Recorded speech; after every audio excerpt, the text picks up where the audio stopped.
Okay, so let's talk about this. JCW, they have a tag team called the OUTBREAK, which I'd have to say is one of my favorite tag teams in pro wrestling, period. Okay, and definitely my favorite tag team there. So we were on a live, and on this live, there were multiple WWE fans going. I think it's a stupid gimmick because zombies aren't real. Okay, zombies aren't real. True.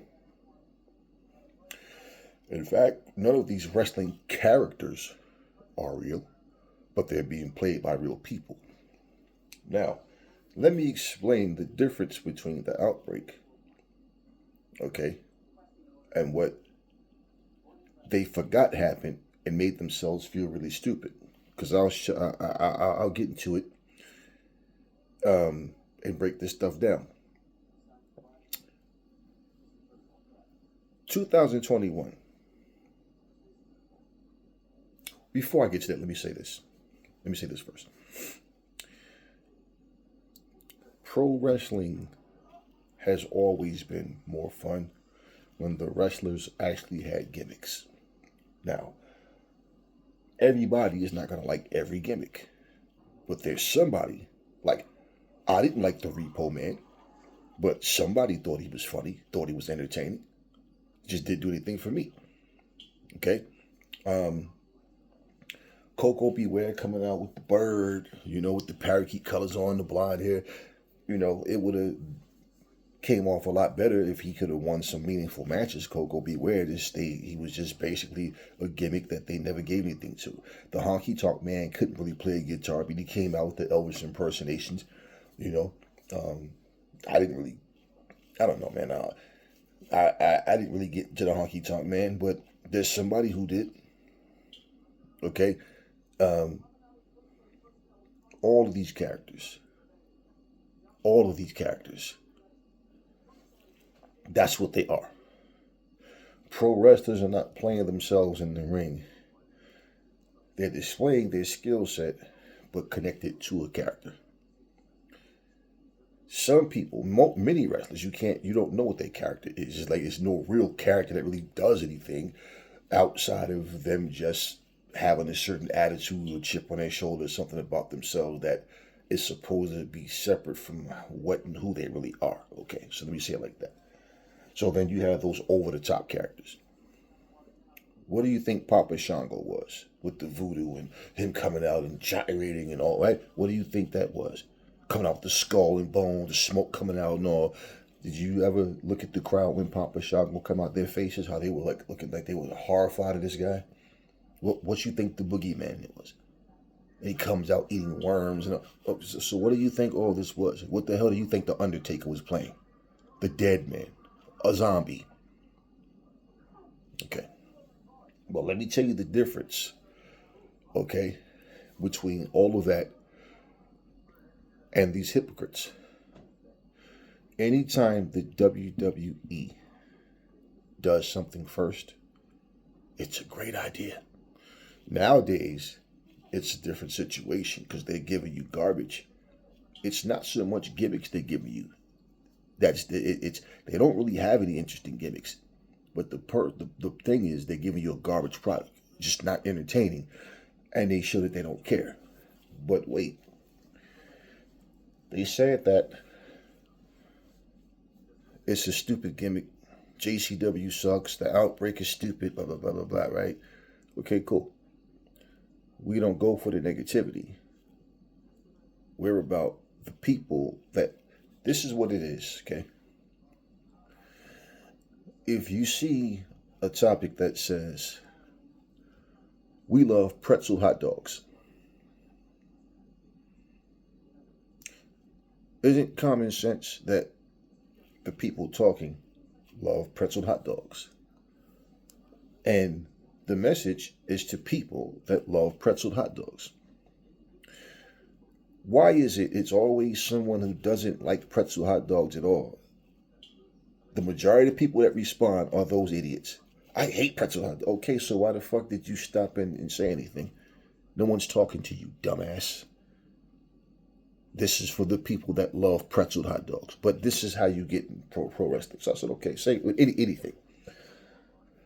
So what I did on purpose, I said, who thinks The Miz is a good wrestler?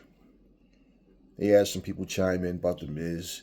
And of course, they go all overboard talking about how, now, okay, no. Do you think he's a great, okay. Who do you think Miz would make a great feud with right now?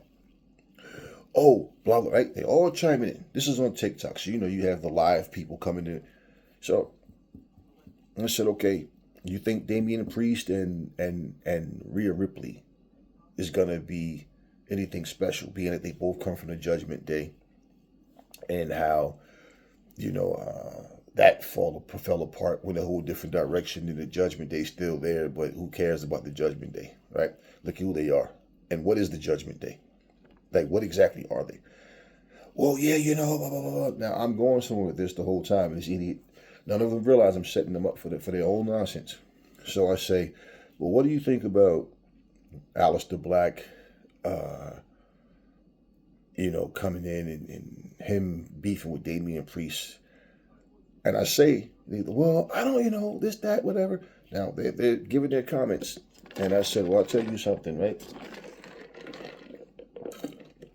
I think the WWE should put The Miz in a better position, and Damian Priest. I don't like Damian Priest personally, like as a wrestler. His character, nothing about him do I like. But oh yeah, I agree. Yeah, and blah, blah, blah. I said, okay. Example, I said they could even reignite the feud between Damian Priest and The Miz. People probably won't even remember that. They fought a long time ago for that Intercontinental Championship. I said, in fact, remember, it was in 2021 when they fought each other at WrestleMania, was it WrestleMania Backlash? You remember that match?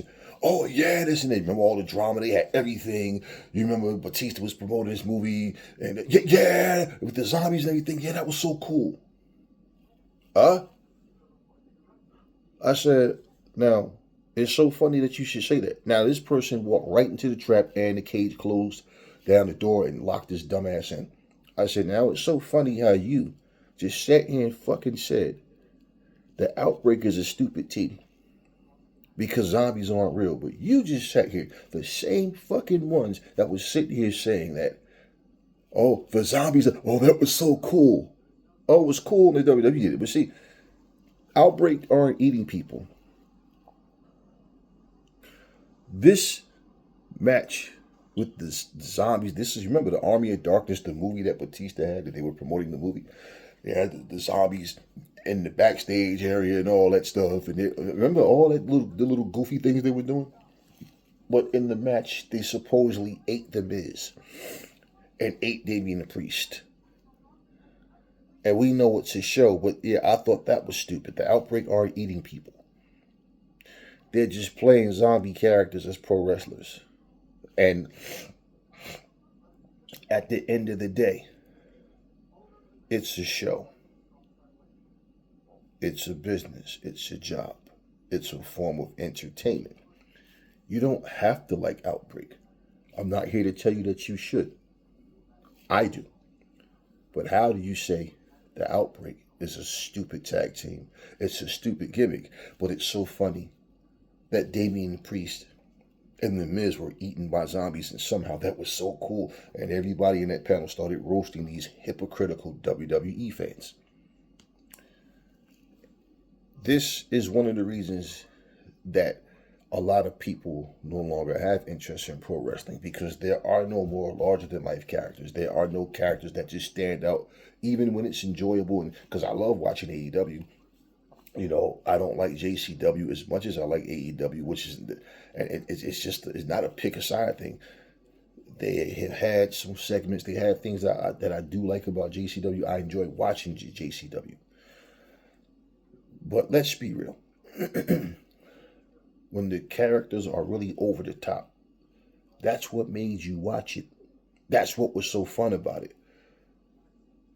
I remember Eric Bischoff said something that I just felt the WWE went that route as well.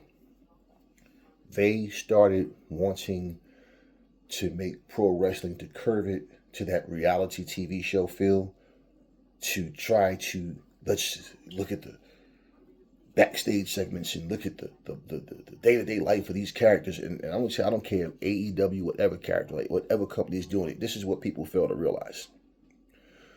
We know it's a show. People have feelings, people get hurt, they go to the hospital, people have personal issues in their families and all of that.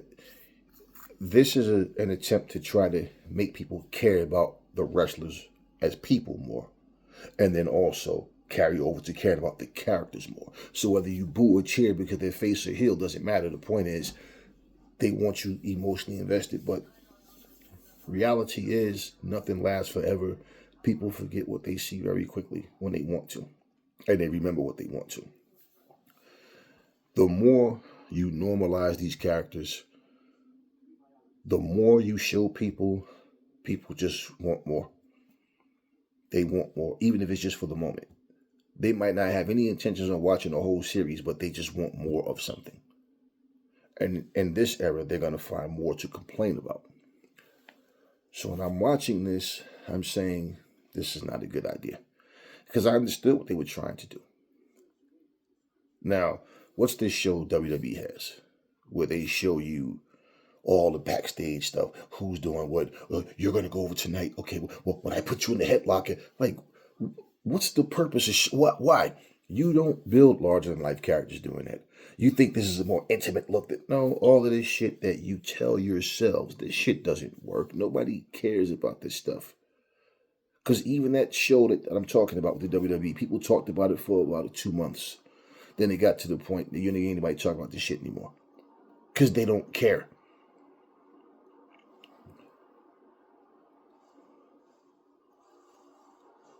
We know that they're human. But you have a lot of weak-minded people that are delusional, detached from reality. They take things and want to make something that's not real. They want to make it real. They try to live vicariously through these characters. They just don't feel special anymore. But like I said, the larger than life, the over the top characters, that's what disappeared from pro wrestling. And that's what wrestling itself needs. Okay, so that's what's going to get people to watch. Do you think that Stone Cold walks around in his day-to-day life? Just imagine, you think Stone Cold's in a fucking supermarket, and let's say he goes to pay for something, and they say there's a problem with his credit card or something, right? And they tell him, well, sir, he says, well, sir, yeah, there's a problem with your card. You have another card? You think Stone Cold goes, look here, bitch. You're going to give me my shit, or I'm going to open up a can of whoop ass. Well, sir, are you threatening me? Your card isn't working. I cannot.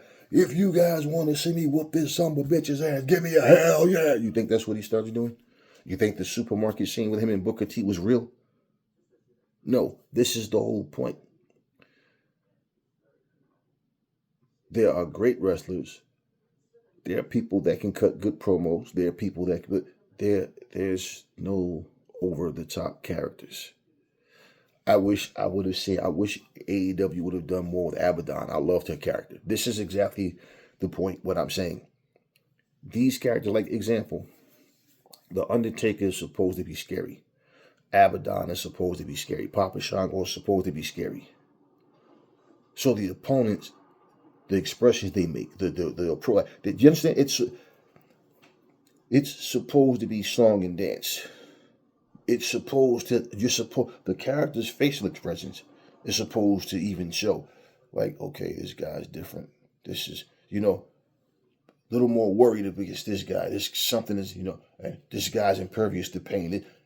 See, all of that type of stuff, that little by little phased out, and once in a while you see glances of it with certain characters. This is what people start to forget, and through time, most wrestlers been playing a character for so long, they get to the point that they start to lose what really made the character special. I'll give you an example of something, right?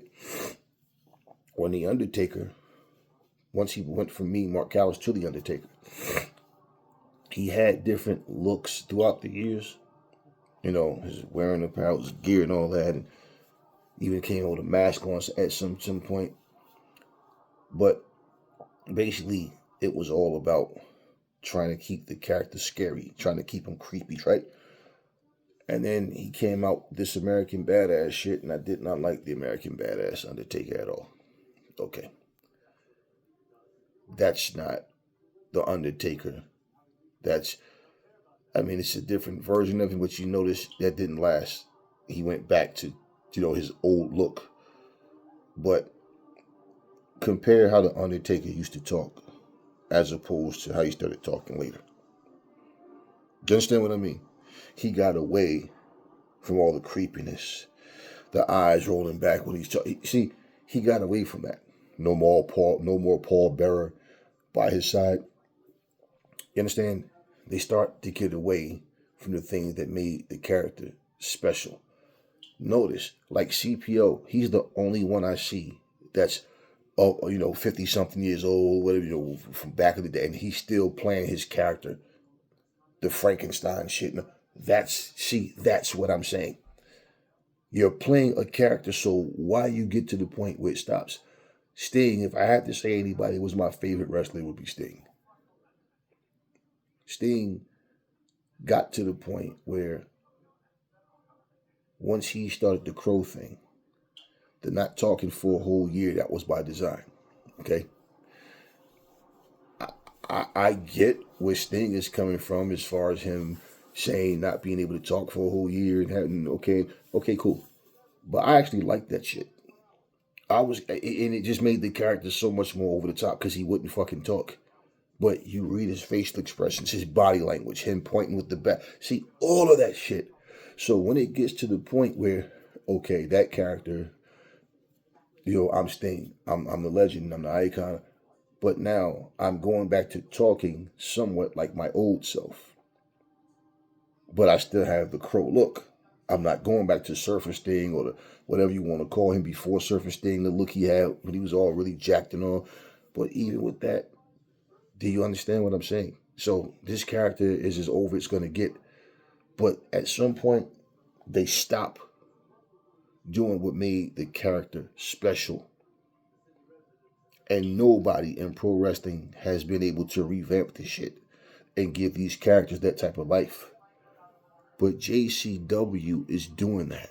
They have one guy, this guy, they call him like the man of 1,000 gimmicks, 1,000,000 gimmicks, so that this guy, every week he comes out and wrestles, he's a different character. That's unique. We don't need 50 people doing that, but no, that's unique. Okay? Everybody that plays a character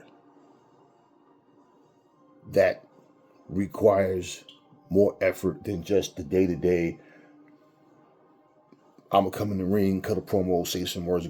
Those characters are always going to stand out. Now, you can also bury them by giving them these great gimmicks, but they lose all the time. Or they're not, see, that is what hurt any wrestler. So if your gimmick, like the Boogeyman, yeah, he looked impressive. Looked like he's supposed to come in and whoop some ass, right? And every time you turn around, he's losing. So his character just died out. And this is pretty much that all of that reality wrestling shit, the backstage segments, and look, that was the beginning of the end of characters, over the top characters, and those over the top characters being effective. That was the beginning of the end. Remember when the Ultimate Warrior came back to the WWE after years and years?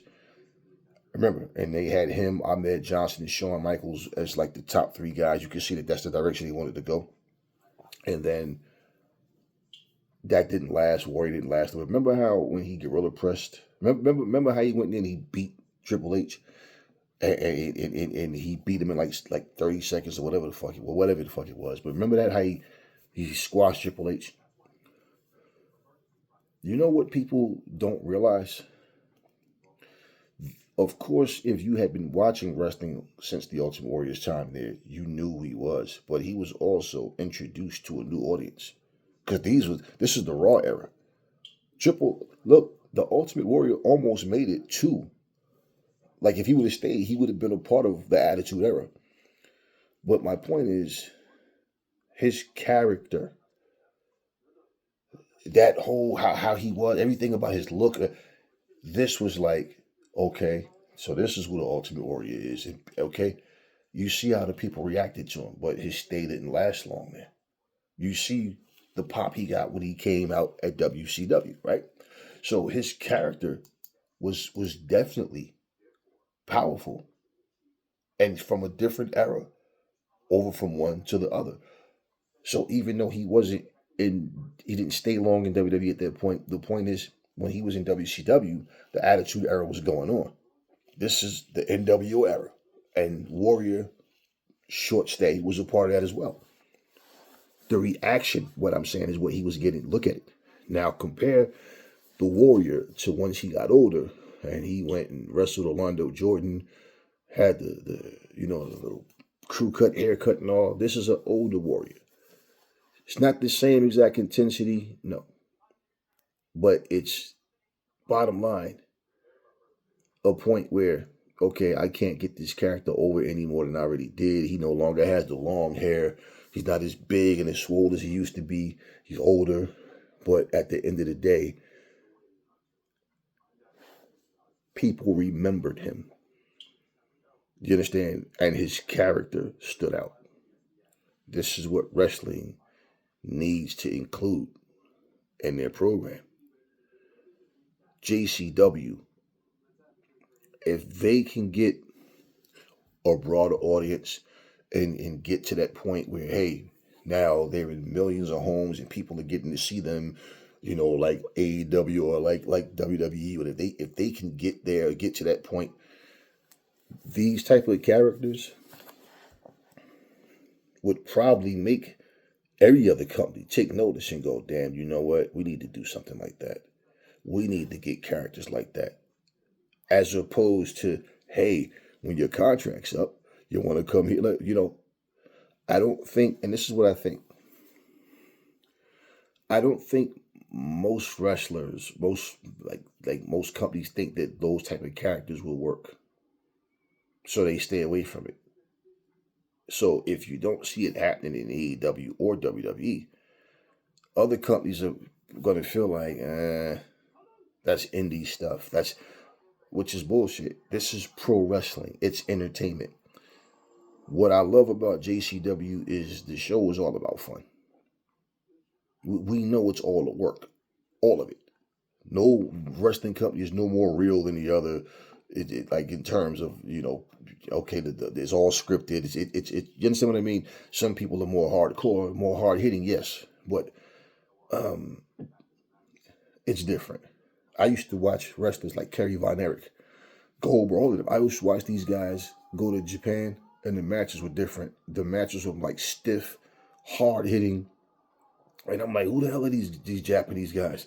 Like who are they, right? Because you don't see them in the States too much. Once in a while, you'd have somebody come and stick around for a little bit, but when you see it, it's like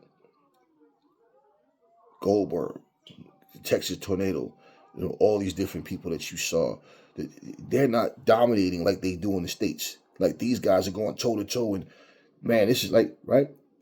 And the thing was, the majority of these guys didn't look like much of nothing. Pair of black tights, black boots, no knee pads, no elbow pads, and they're and I'm like, damn, this motherfucker's not built like anything. But it was like, what the fuck? Like it was like, okay, wait a minute. And I remember the first Japanese. I don't remember the name of it. The first Japanese wrestling game that I had. I remember they put the chip in my I think it's for my Dreamcast, and everything was in Japanese. So I had to try to figure out how to do moves, and I did figure out how to do a lot of shit. There's probably stuff on it that I know there were moves and things that I saw the computer doing and I wasn't doing. So I'm like, but what can I do, right? And I'm seeing wrestlers that some of them I seen before, and some of them, a lot of them I didn't. And I'm going, okay, the Giant Baba, whatever he called himself, he was on there and all that. And I'm like, okay, so I really had got more invested. And it was because of that I started buying like DVDs of like FMW and other Japanese companies. And I'm like, so I'm watching it. And the style was so different because the Japanese crowd would be sitting there so quiet, and they would applaud moves, certain moves and actions, like they were at a play or something, or some speech, and somebody's talking and they say something powerful, and then you applaud. It was a different feel. So I had to get used to all of that. So when I understood, like, yeah, it's different. Now, if you go watch luchadors, it's a whole different energy. You understand what I mean? So everything I started watching, and it broadens your thoughts. You're not looking through a narrow scope or in your little bubble, and you realize that people react to things differently around the world. So when I'm sitting here watching JCW, and I'm going, man, these guys got characters. See, I love that. I love that. When people react to them like they're afraid of them or they're intimidated, yeah, that's what's supposed to happen. That's why when you have a guy like Goldberg who's fearless, he's not afraid of any character. He's this incredible Hulk type. I'm gonna run through. See, that is what I'm saying. There's a character that needs to be brought out of these wrestlers that will stand out to where other companies are going to say, you know what? We need to step our game up. We need somebody like that too. Hey, you know what? We need a tag team like this. Hey, you know what? Hey, you know, I got an idea for you, man. A whole new look for you. A whole new gimmick. Right? See, this is what has to happen. Because otherwise, what happens when you look around and you got these guys going, hey, like I hear people talk about who cut great promos, and okay, so hold up.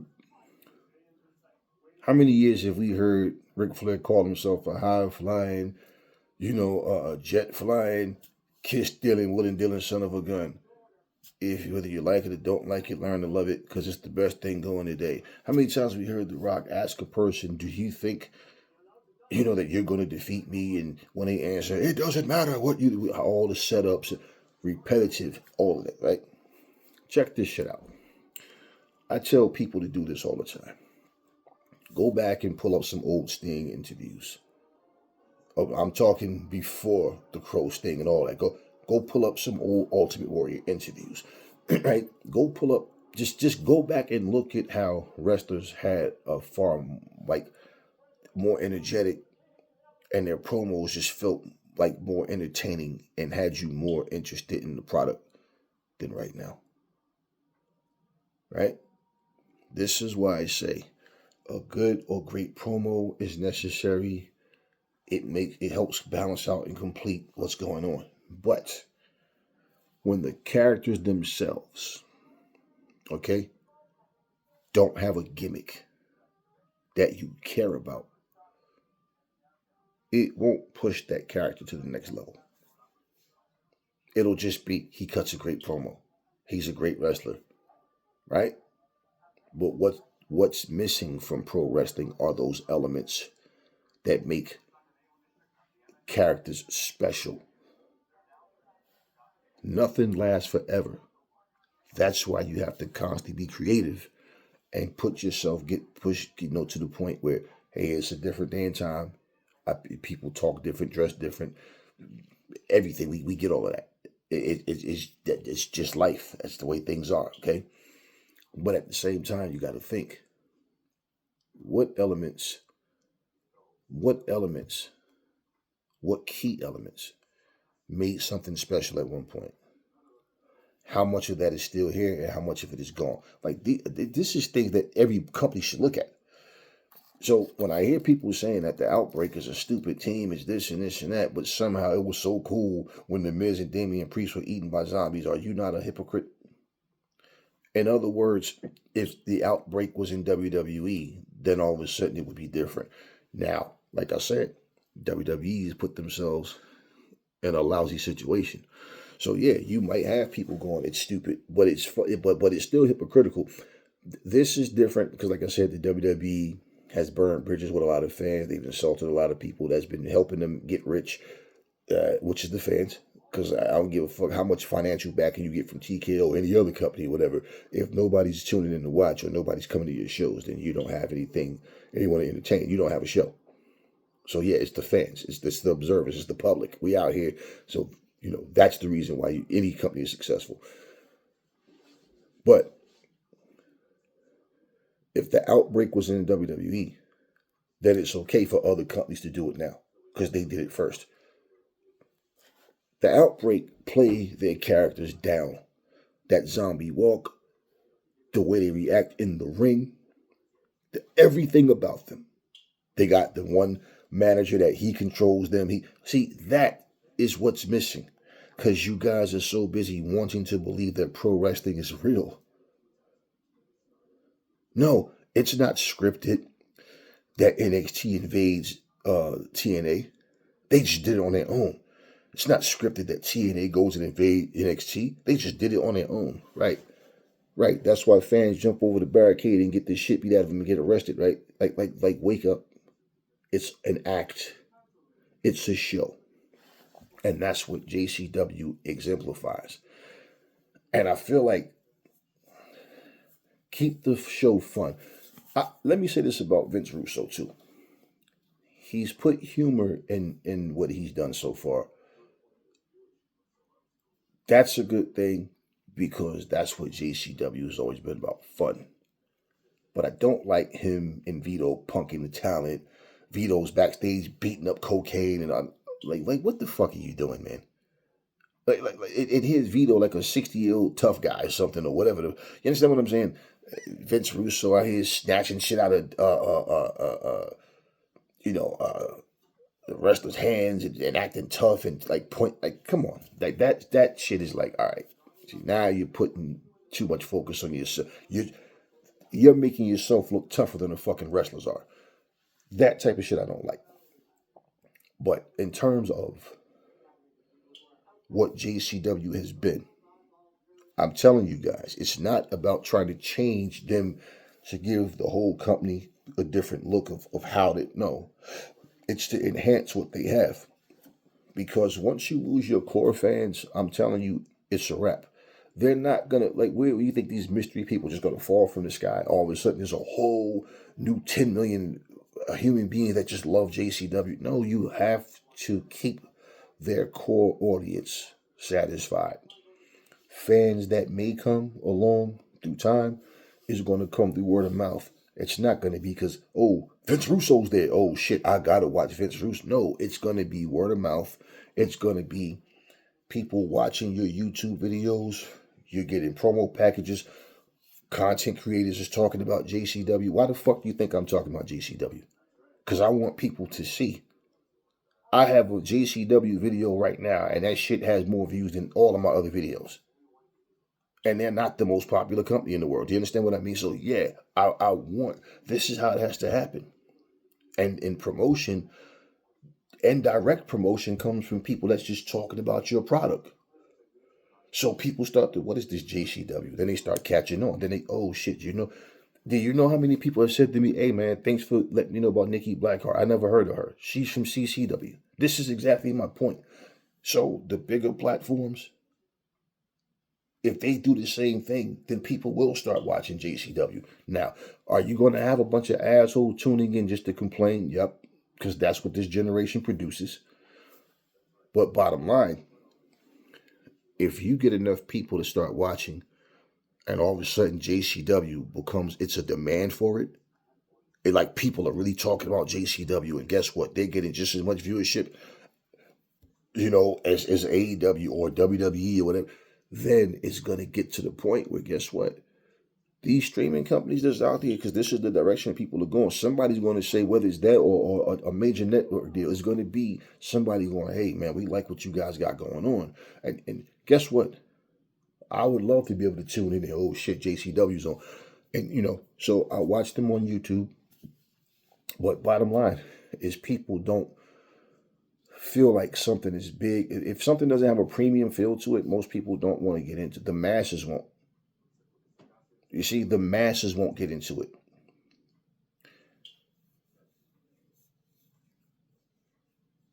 Because it feels small to them.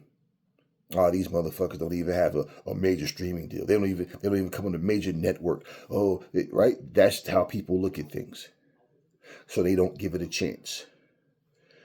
And one of the biggest letdowns and one of the biggest insults and low blows to pro wrestling is all of you disrespectful content creators that sit here and call wrestlers jobbers just because you don't know who the fuck they are.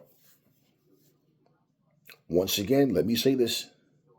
These people go on the road, put their bodies through the same shit that these rich wrestlers put their bodies through, but make a whole lot less money, leave their families behind, send money back home. This is what they do for a living. Okay? Blood, sweat, and tears the same way. But because you don't know who they are, they're jobbers, they're jobbers, they're jobbers. I hear this and it's like, you guys are so full of shit, man. But yet you claim you love pro wrestling so much. No, these people chose this life. And it's not about sympathy or empathy. No, it's just the fact of show some fucking respect for human beings in general. Because when you see these people and then, oh, he's a jobber. Who is this person? I don't know. Okay, who the fuck are you? Like you're the one who's sitting, okay, who should wrestle and who shouldn't. No. That's how people view things. Example. If you make a video, and let's just say for somebody to get 15,000 views per video, let's just say. And in your comment section, you have like 1,500 comments. And let's say out of those 1,500 people, 1,300 of them are agreeing with you and referencing these wrestlers that they don't know as jobbers because that's what you're saying. And you have a voice that they respect. Your influence over what they watch and how they see things is very powerful. You love pro wrestling so much that all you do is reference people as jobbers and call them trash simply because you don't like them. Not because they're scumbag human beings, they're bad people that showed you any reason to feel that way about them. It's just simply you don't like seeing them in the ring because the wrestlers you want to see in the ring are this and this and that and blah, blah, blah. And you're just saying simply because you don't know this person that they're trash. I watched AJ Styles. People said he was too small. He wasn't going to be able to do anything in WWE. If he was in WWE, all of a sudden, he leaves TNA, makes a quick pit stop at New Japan. He comes out at the Royal Rumble and get a very loud ovation. Oh, AJ Styles. Oh, ain't it funny how y'all don't watch TNA? Y'all don't know who these guys are, but all of a sudden, y'all so glad to have AJ. Oh, it's always the same things. Every wrestler that's not in the WWE is a jobber.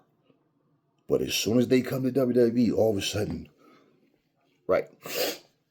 So how this works is really simple. For JCW, okay?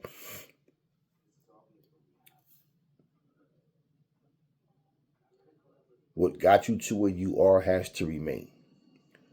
All the cursing and swearing is going to have to stop for them to get to a point where they're taken serious, because by like the a whole new audience or any streaming app and everything, you can't have a show where you're dropping all these F-bombs. It's just not necessary.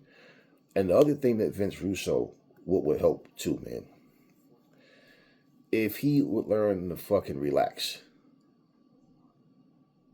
You're showing the same intensity at the fucking you show the type of intensity at the wrestlers show. He's talking about his high blood pressure and how he's sick of this, and he's like, it's like every fucking one of these people seem to think having a bad attitude or playing a heel or just always upset, always angry. Motherfucker, you make it seem like you hate going to work. Like you hate your job or something. Because that's basically what it is. Every time you see them, what are you doing? Man, look, man, I'm doing this for you. Look, guy. What the fuck is all of this about? You took a job, right? And you should, hey, this is what I'm saying. When you join a company, you should show that you're glad to be a part of the family. You should show that, I'm looking forward to what's getting ready to happen, the changes that are going to happen for the better. And but you come and they do the same thing. Everything is always about playing the bad guy, the tough guy. I'm sick of this guy. Okay, wait. Don't you want wrestlers to want to wrestle? This is something so stupid that I see. Everybody's so against wrestlers wanting to wrestle each other. They get sick of people coming in the office wanting this guy. I want to, right? What the, like, make that make sense. Make that make sense. That would be like owning a restaurant and then telling the fucking cooks, listen, you know what, I want you to cook food, but for the waitresses and the waiters, I don't want you to serve a damn person. Take their order, cook the food, and we're just going to keep it backstage, back here in the kitchen. What the fuck? Who does that? That's what you do. You serve food to the public. You serve food and drink. You understand what I mean? So why the fuck are you always mad because wrestlers want to wrestle each other? Because there's a few, hey, you should be going, you want to wrestle such and such? I like that. You understand what I'm saying? Okay, even if you want to be the authority and, okay, this is cool. But goddamn, you make the wrestlers like a bunch of pussies and then everything is anger, anger, anger, anger. Oh my God, my blood pressure. Dude, you're driving me crazy. like, oh my goodness, man. This is what I'm saying. When people get set in their ways, they only know how to do things one way. These are things that need to change.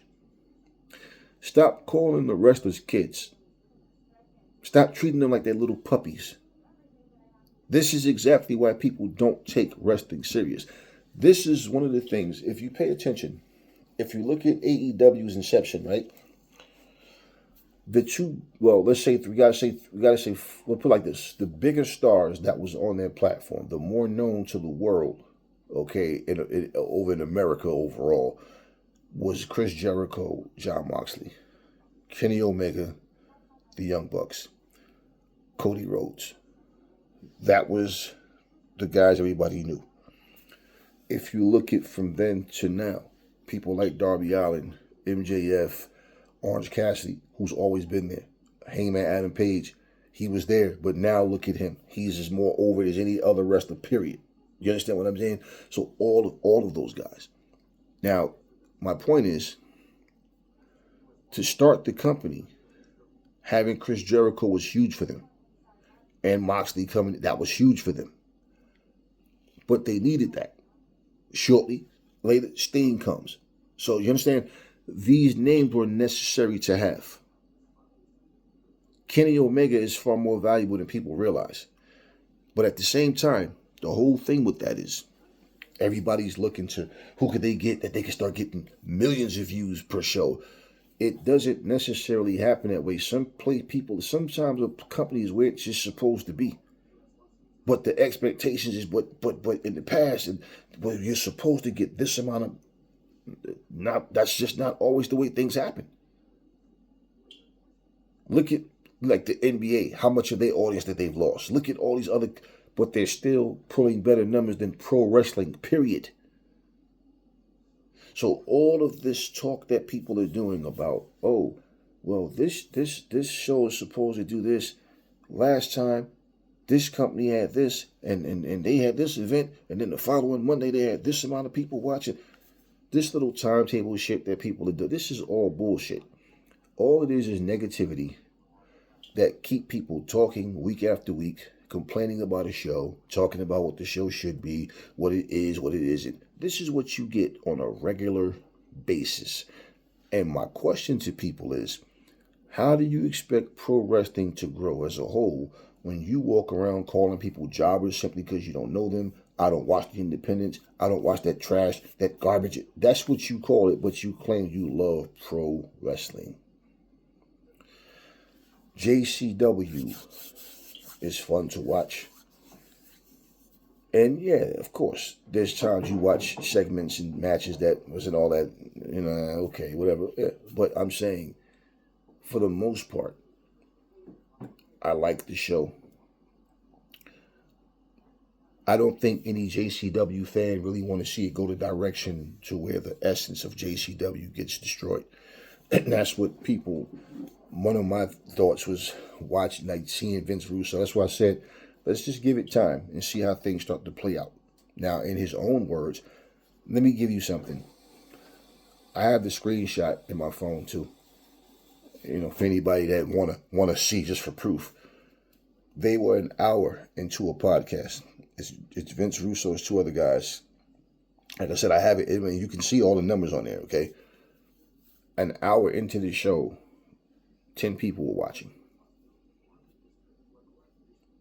They're talking about JCW, his involvement, and he's basically saying, what did he say by the third? What did he say by the fifth episode or whatever? Something, you're going to see a difference in the writing and how everything connects. He's talking about how they do like 12 shows per week, and it's difficult to write because for them, right after they do the show, they do the concerts. And okay, we already know that about JCW. But what I'm saying, as far as his writing and how it goes, the process of it, he brought that to everybody's attention. But he's saying you're going to see a difference in the writing and how all the storylines connect. And okay, great. That's what we want to see. I'm not here to watch it hoping something goes wrong so I can complain about it. No, that's the difference. Now, if I don't like what I see, I'm not going to lie about it. But no, that's not what I'm here to do. I'm not here to rip JCW. I want to see the product. And if you listen to me, it's obvious that I'm for the show and I want to see them grow. I enjoy the show. This is the thing we do wrong. Watching something and start having expectations and using your imagination as to what's going to happen and how it's going to happen, and then get upset when it doesn't play out to your fantasy. I watch the show and I like what I'm seeing. The problem is we're in an era of time where everybody thinks you're supposed to critique. It has to be pros and cons. It can't be all good and you have to find something. No, you're looking for something to complain about. I point out things that I know is going to stand out the wrong way. Like, example, when I talk about the plastic hanging all over the place. Now, my thing about Vince Russo, and people pay attention to this shit. If you talking about JCW, the company that you work for, if you feel like that's not going to get you good viewership on your podcast or whatever, right? So you decide you're going to talk about another show instead of your own show. And what you're doing in trying to rip this show down. I don't care for WWE. I don't give a fuck about the WWE. I don't care for them. The people that run it and the people that side with the bullshit they're doing. And that's why I respect Mick Foley, because he's like, no, I'm not a puppet. I'm not going to be bitched around. And he gave his reasons as to let everybody know why he walked away from the WWE. Okay, but at the same time, I don't care for them. So whatever happens to them happens. But if you're going to point out the wrong about WWE, it's far more than just them giving a bad product. You see, that's what I'm saying. That's what they're not doing. They're just talking about the program, the 2-hour show that you see every week. They're not talking about the real issues, okay, as to why people should not be supportive of a company that does the things that they do, which I don't want to, even get into that. But what I'm saying, outside of that, and the fact that they don't want any other company to exist if they're a threat to them. But at the end of the day, and it's only taken as a threat because they feel like if their show is failing and another company is rising, you're taking our audience. We can't have that. But guess what? They've been bullying smaller companies forever. So now it's, damn, another billionaire, multi-billionaire, with multi-billionaire fucking companies, backing them up, and shit, how are we going to do this? They can pay their wrestlers the same thing we can pay them and more. Right? So instead of trying to give a better product, let's try to tear the company down. So my thing about Vince Russo is I never hear him speak good about any company. Fuck the WWE, but not AEW or any other company. He always just tears companies down. So my whole thing about that is, how the fuck would you feel if everybody just starts shitting on JCW? You understand what I mean? You're going to say they're not giving it a chance. They don't understand how hard it... Okay, wait. So why is your job so difficult, but everybody else's isn't? Why is it that you have all the answers for pro wrestling, but then when the company you work for is under scrutiny and criticism. Oh, but people don't get, okay, this is what I'm saying. So as a whole, for pro wrestling as the genre, you should be supportive and understanding that, hey, if we're going to keep tearing down the genre that we claim we love so much, it's going to fade away little by little. And it'll be a point where even if we're dead and gone, that pro wrestling used to be a thing. You know, like how the circus was fun when you was a kid growing up. When the last time you seen a circus? You know, or everything. Magic shows used to be the shit to me. And all of a sudden they make a dumbass show called All the Ins and Outs of Magic. And ever since they made that show, all this magic shit disappeared. And then it was narrowed down to this guy, David, what is his name? David Blaine or whatever his name is. And this guy doing shit like having a trick wire, hanging him up, and he's pretending that's not magic. That's just bullshit. And it just changed to the point where it just became a little sideshow. Hey, want to see a card trick?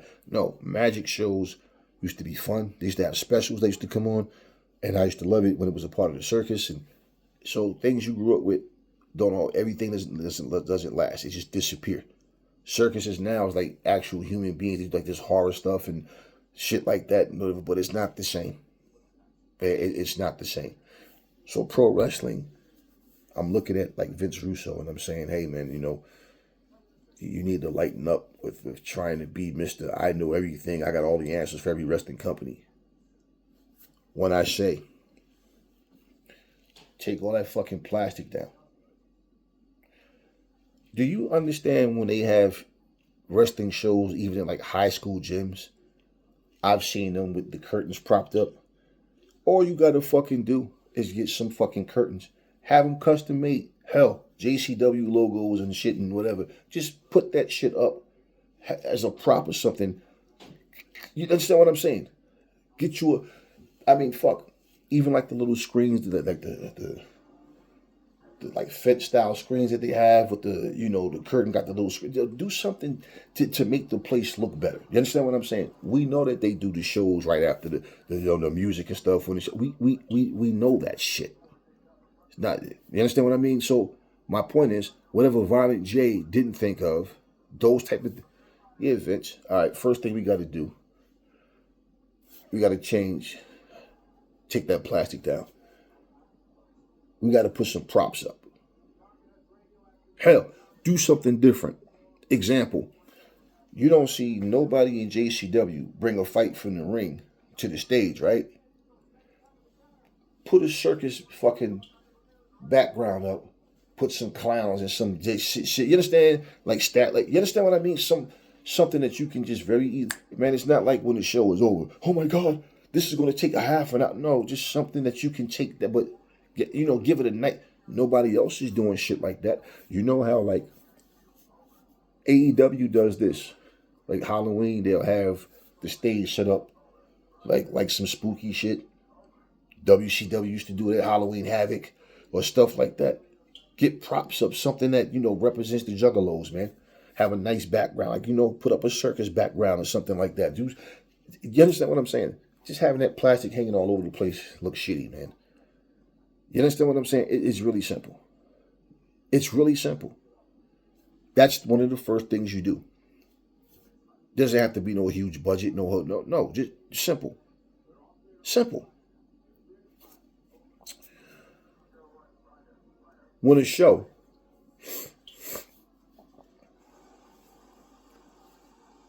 has a change to it, right? Now 2026 is about to be here. What do a lot of companies do after they've been running a show for some time and it has a certain look? They change the logo, they change the ring apron, the ring, the rope, something, right? Let's make the place, let's change how this thing looks. Right, you have separate shows, right? Would it make sense to have AEW Dynamite? Then on Saturday you call it Collision, but it's the same exact apron and all that. It's Dynamite, but you just go, no, it will look stupid, right? What would you say? They need to change that. Everybody's using these big screens now, so it's easier. Okay, easier. Put a screen that you can push forward or pull back when it's time to perform. Just whatever. something that makes the place have a more premium feel to it. That just that alone, a touch up to the place. That's the type of stuff. This is all business. That plastic hanging up just looks like shit. So most people look at, they don't know why that fucking plastic is up. Like, the fuck is this shit? They like, hey, what kind of bootleg show is this? Even if you do know why they have it up, it still looks tacky. So that's not the point. If you went to somebody's house, and let's say this person was getting work done in their house, right? So they had plastic all over the place. That makes sense, right? But I guarantee you the person that's having company really wouldn't want company. They like, right now I'm getting my place remodeled, man. It's just this dust everywhere. Do you understand what I'm saying? It's not an inviting look. It doesn't feel inviting. And what happens when you're being introduced to a new audience and they're sitting here watching this show going, damn, man, this company's so broke. They got plastic hanging up. They can't even afford curtains and props. That's the first fucking thing that they're going to look at. That's the first thing that they're going to look at. So hell, if it take a few minutes, I mean literally a few minutes to take all these props down or whatever, so fucking what? So what? And this is why curtains are the easiest things, man. Curtains are I went to go watch a play in Lancaster, right? And this place, the Sights and Sound Theaters, the way the theater is set up is a beautiful theater. It's the way they have it, but the stages and all that, right? They have live animals and all types of shit. They do a bunch of biblical plays and stuff, right? I'm looking at the size of that stage. I went somewhere else where it's not about live animals, any of that, but they had props up. They had, like, I don't know if it was cardboard or whatever the fuck, but they had it the length of the stage, and it was designed. The background was like mountains. This is what they could get, something like that. Like, give it a nice circus juggalo background. You know, get some, like, you ever go into one of these like shops that sell Halloween stuff and masks and costumes, and they'll have like get something that represents the juggalos, man. This is what I'm saying. This is the point when you got to be creative. Hell, you got to spend a little money, man. And that's not some really expensive shit right there, but you have to be able to invest in these things. Otherwise, you're going to just have Vince Russo walking around a fucking bar. He calling this shit his fucking office. Do you understand what I'm saying? If the show feels small, if it feels cheesy, the company won't grow. The core fans may stay because, hell, this is what they've been used to for the past 26 years. But new fans are going to look and judge all of this shit that I'm saying. I know this. This is what they're going to look at. Those little intangibles are things that people will go, man, this is a bullshit show. But the outbreak, okay, I love watching the outbreak. I love the gimmick. And I feel like that JCW do a great job with gimmicks. What's this guy they got? Mr. 50s. Do you understand his gimmick? Yeah, say, I'm going to win this match and I'm going to become world champion, say. He's talking like the gangsters, and, you know, he dressed like the old gangsters in the 50s. That's why he's called Mr. 50s. Now imagine if his name is Mr. 50s and he's coming out talking about, hey, yo, y'all tweaking out there. Listen, yo, on the real though, talking like people talk now. Wouldn't his gimmick look really stupid? So Mr. 50s mean as long as he's wrestling, that's what he's supposed to do. He also paints his body like grayish, like when you're watching like TV in black and white.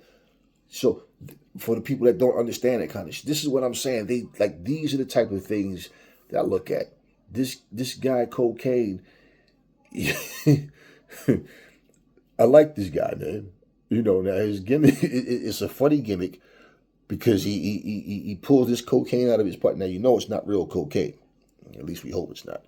But no, you know, but this is what I'm saying. They have characters that you pay attention to.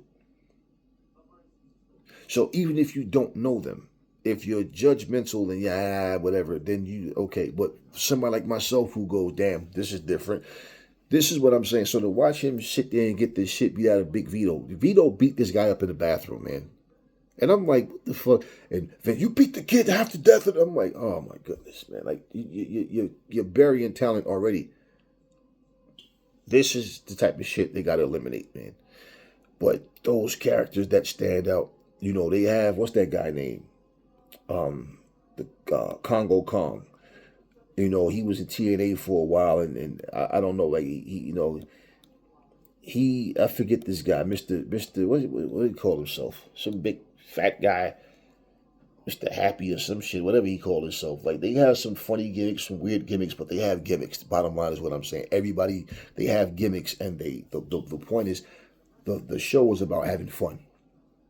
They're not trying to sit here and convince you that this is real fighting, but they try to give you an entertaining show that's fun, and that's what I like about what they do, and I don't want to see that change. Authenticity is a must. I don't want to watch JCW, lunacy, and feel like I'm watching Dynamite, and I love Dynamite and I love Collision. That's not the point. When I want that AEW feel, I watch AEW. I don't want to watch AEW Dynamite and feel like, you know, I'm watching something else. I want to feel the differences between the companies. That's what I embrace. And a team like OUTBREAK, the Outbreak, I love that. Now, am I sitting here telling you every fucking company is supposed to have a zombie team? No. But here's my thing. Do you guys remember WWE's version of ECW? Okay. Do you remember when that guy came out dressed like a zombie against the Sandman? The Sandman took his cane and beat the shit out of him in a matter of minutes or whatever and pinned him. And he came out. See, that was a stupid ass gimmick to me. The guy just comes out in this shit and he basically just went in there and got his ass whooped. And I just was like, what the fuck did I just watch? What was the purpose of that? That's not what the Outbreak is. And I'm saying this stuff because this is what WWE fans will tell you. Oh, they have stupid. You don't have to like the gimmicks, right? But if you don't like that same gimmick, if you don't like that gimmick because it's in JCW, but all of a sudden it's in a different company called the WWE, and all of a sudden now it's okay, you're a hypocrite. You are a true hypocrite.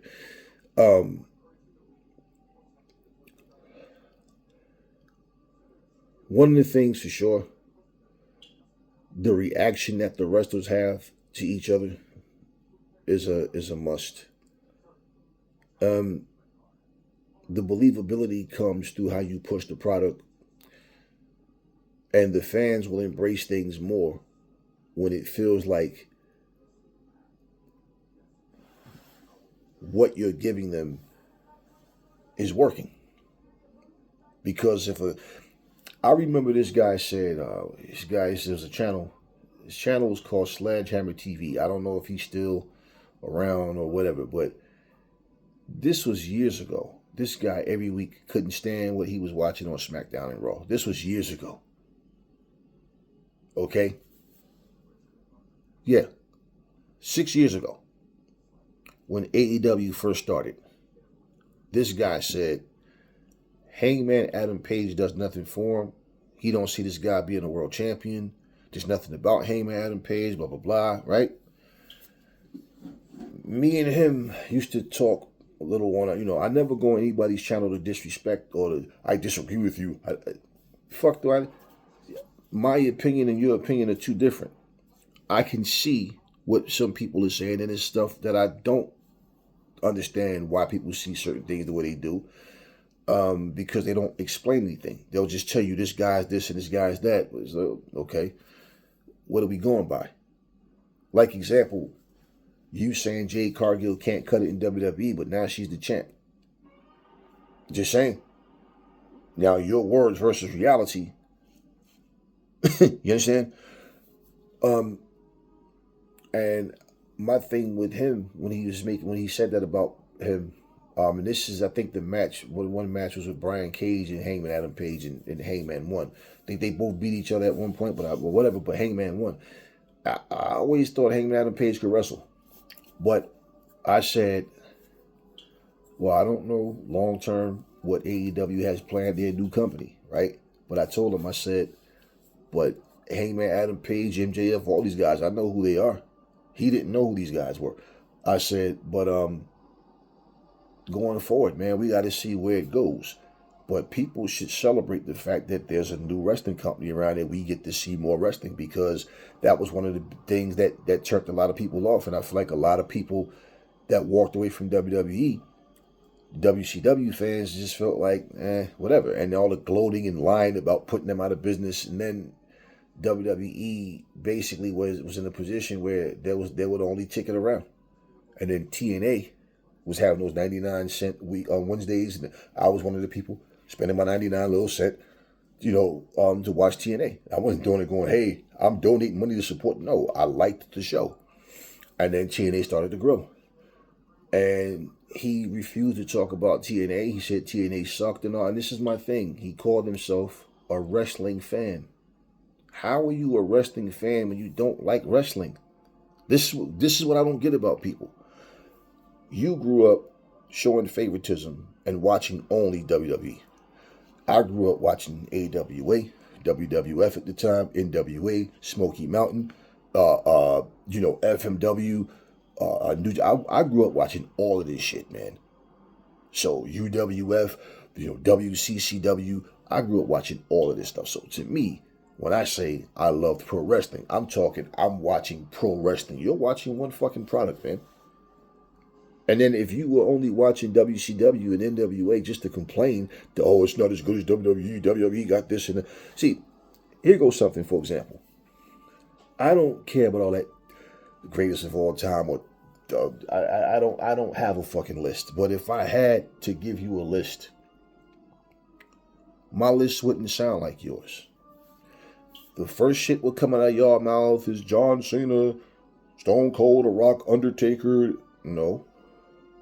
The people that I liked, the people that I watched, it was the Stings, the Ultimate Warriors, the Austin Idols. Macho Man, when he came to WWF, he just wasn't the same, man. And it was like I watched him, but he wasn't the same as when he was in like Florida Championship and all that stuff. Like, it's like, okay. And I watched, and it was like, all right, cool. But, then he came to WCW, and he changed. And he started wearing the black with the chains on his boots and all, and his character, I was like, all right, cool. WWE had a way of making you stale and taking away what made you special in the other companies. You know what I'm saying? So, yeah, man, I mean, Vader and Ron Simmons, like, my list would be different from your list. See, your list would be nothing but WWE guys. My list consists of very few WWE guys. And this is not a spiteful thing. That's just the way it is. It's an act. It's a show. So the wrestlers I like this. It was like watching a Marvel movie or comic, or watching a DC comic. I'm not stupid. This isn't real fighting, and I'm watching the characters in the ring. That's what this was. So no, you didn't have to be the most technical motherfucker in the world. No, it's not even a real sport, man. They get offended because it's the truth. It's not a real sport. Okay? It's real damage being done to your body physically, a lot of acting going on, but it's a work. It's not a fucking sport, man. Let's just be real. People call it, oh, it's not a fucking... At the end of the day, anything that's scripted and this stuff is all premeditated, and this stuff is all, this is what's... No. Imagine if you sat here and watched the NBA, and all of a sudden there's leaked videos of the players and the teams getting together, planning who's going to win, who's going to do this kind of shot, and in case you miss it, stay here because he's going to get it and he's going to go for a dunk so he can get a sure win, and this is going to... You'd be like, what the fuck? But hey, man, listen. Perfect example is this. They just had Jake Paul versus, Anthony Joshua, right? And people was afraid that this fight was going to be fixed because there's no way in hell Jake Paul should be in there with Anthony Joshua, right? Let me explain something. Jake Paul thought Anthony Joshua was so washed up, so past his prime, that he wasn't the same. And he felt like, I could beat this guy. At the face-off, I believe Jake Paul felt like, what the fuck did I get myself into? He looked up to this motherfucker, see how tall he is, the shape he's in, how big he is, and all Jake Paul did was got in there and ran. He didn't try to win a fight. He just ran all night long, kept falling, humping AJ's leg, okay, and running. And AJ held back on that motherfucker, man. AJ held back on him. But he still broke Jake Paul's jaw in two different places with one punch. Okay? Here's the thing, though. Right? If you watch boxing, boxers get penalized when they start holding concessively. Excessive holding, right? And all this running and not engaging. The ref will take points away. The ref didn't take 1 point. Jake Paul fell at least 8 times. He kept just falling on his own. He was running. He wasn't engaging.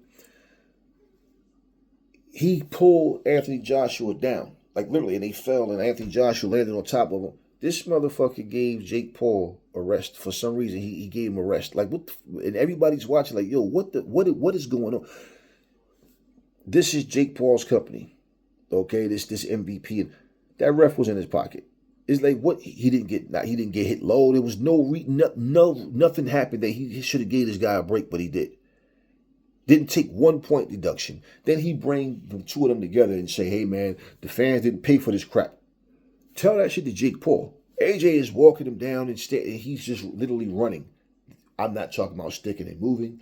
I'm not talking about boxing and using. He's just running, trying to survive, trying to get knocked out, and wanting to be able to make it to the final bell and say, hey, man, it's a moral victory because this is the former 2-time unified champion. And, hey, man, I made it to the final bell. Shit like that. This is what he wanted to do. So for $90 million, $100 million, whatever it was he made, yeah, he went in there and he ran.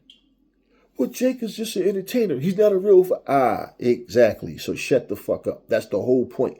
He's not a real fucking fighter. He's beating nobody worth a shit. Fighting a bunch of people that was way past their prime. Did you guys know that when Jake Paul fought Mike Tyson was, 58 years old and had 8 blood transfusions just months before they fought? Did y'all know that? Mike Tyson ain't been shit since he was 36, 37. Okay? So when we're talking about real sports, that's exactly my point. The Jake Paul fans, oh, but he's not a real fighter. Yeah, we know this. This is what we've been telling you idiots. He's not a real fighter. And he's milked the game. I can't fault him for what he was allowed to do. But you got real fighters out there, but because they don't have the popularity that Jake Paul get, they get overlooked. They don't get those kind of chances. You understand what I mean? They don't get that. Canelo Alvarez was given a fucking franchise championship. Mauricio Sulaiman, they requested to request my ass. You gave him the offer. You explained what it was. He liked that. He took it. Lomachenko, same thing. But Lomachenko didn't go up and down in the weight. But that's what all that belt does. It's a belt that gives you, it's an invisible belt, first of all. You're paying sanctioning fees for it. You can't defend it. You can't lose it. It's given to you. Okay? And all that shit is a pass to duck your mandatories, to go up in different weight classes and have other opportunities handed to you that other people can't get because you won't let them. This is why you can be someone's mandatory for 3 fucking years. David Benavidez was Canelo's mandatory for 3 fucking years, and never did they strip him or force him to fight David Benavidez. Do you understand? So all the excuses that people make about a sport, no. But these are sports. Wrestling isn't a fucking sport. It's a form of entertainment. Okay? And you can just call it pro wrestling. Logan Paul stuck his hand in this whole boxing shit for a little bit, and he feels safer doing wrestling. Neither one of them are good fighters. Now he's saying he challenged WWE. He says Logan Paul's words was AJ versus Jake was scripted. So now I challenge AJ in the WWE. What kind of stupid shit is that? But this is what I'm saying, where people's heads are. Now, if someone said, nah, why don't you fight, you know, AJ in the ring like your brother did, the first thing people would say is, oh, come on, man, Logan's not a fighter. Exactly. So shut the fuck up and stay in your lane. Wrestling isn't a fucking real sport, no matter how much you want to pretend. And sometimes we'll just say sport and talking and referencing it, but it's not a fucking sport, man. It's not a. That's like saying being a stuntman is a sport. No, it's not a sport, man.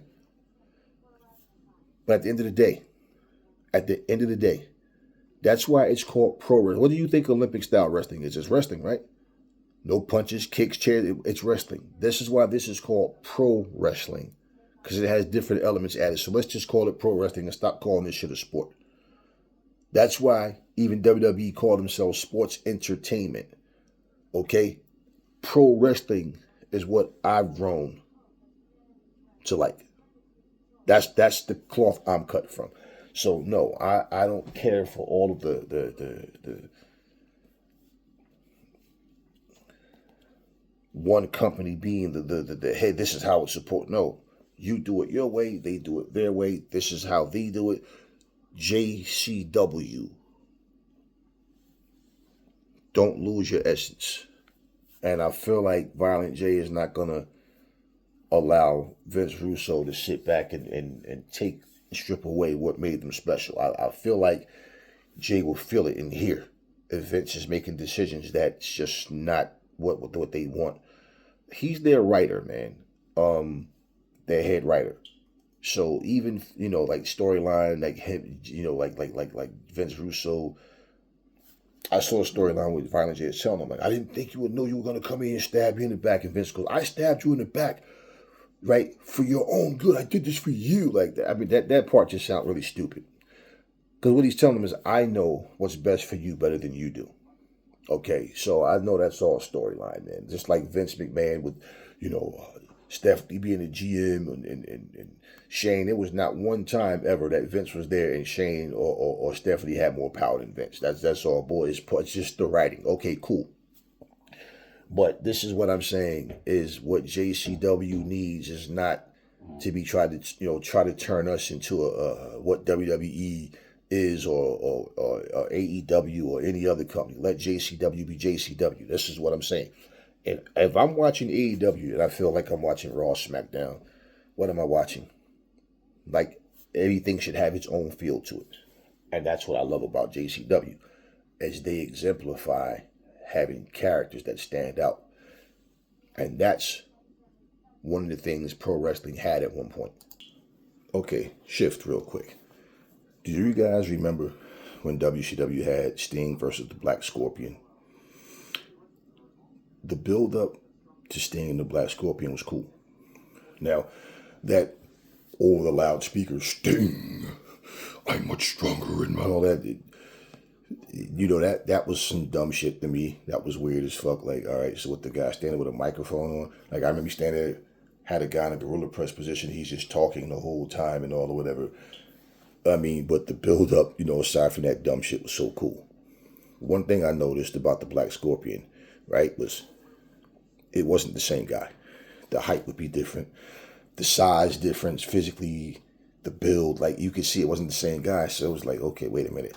Because I didn't see the Black Scorpion as somebody that was going to be unmasked and revealed. Like, I felt like it was just going to be a guy called the Black Scorpion that was going to wear a mask as a part of his gimmick, right? And the match itself, when they got in the ring, you could clearly see, like, that's not the same guy either. What the fuck? Like, this guy was way smaller, shorter. When that mask came off and it was Ric Flair, it was like, what the fuck? I'm sitting there watching it, and I'm like, what did they do? Why is this Ric Flair? Why?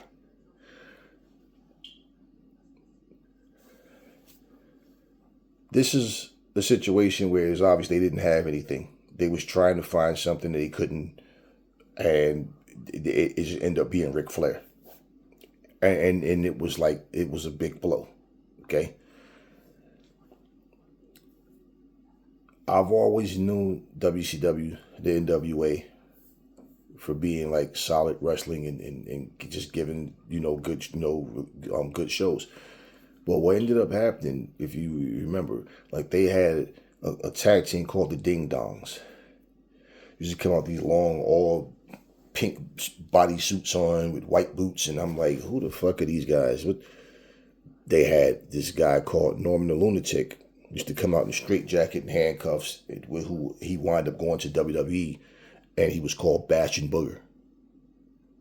I remember Sting came out one time at some event. He came out with RoboCop. I'm like, I understand what they're doing, but this shit isn't working. Like what RoboCop, all of these different things that was happening, right? I felt like WCW just needed to be WCW, man. I like the Dungeon of Doom. They had interesting characters. I like what they had going on. But how long things last, especially like with the Giant came and all that, it was an interesting time. I've always been for characters in pro wrestling. That's what we got used to seeing. But if you're going to do any character, do it right. Okay? Wrestlers that just have plain characters, let's just say it like that. If they can go in that ring, they can cut promos, that's what get them over. But over the top, larger than life characters, they're the ones that really get attention. They're the ones that really had you really, So if you have a guy like The Undertaker, and then he fights a Bret Hart, that's can Bret Hart, what is Bret Hart going to do to this guy, man? What is, right? Can he make this guy tap out with the sharpshooter? This is what I'm saying. That's what, in today's wrestling, you can have somebody the Undertaker size and he'll have a 50-50 match with Bret Hart. And this is what I'm saying, how the characters just don't play out to where you have that feeling like, damn, I can't wait the next week. AEW, to me, I love what they do. And I look forward to their matches and what they're doing, to their, to watching their shows. But no company, none, has larger than life characters. JCW have interesting characters. The reason that they're not considered larger than life is because the platform they're on just don't attract enough people to where these characters are over the top. Imagine right now, for example, right? If JCW was on that same level as AEW and WWE, and you compared their tag teams, who the tag champs are. Now let's say that the Outbreak was their champions, right? I don't even remember who the fuck the tag team champions is in the WWE because I don't watch this shit And then you got AEW tag team champions. Let's be real. Out of everybody holding titles right now, you tell me that the Outbreak isn't interested in the shit. You tell me that those motherfuckers don't have you, like, just imagine you watch one show after the next, and let's say if it just came down to tag team championship match, this team versus this team, and you compared all, like, who's that. I'm not saying that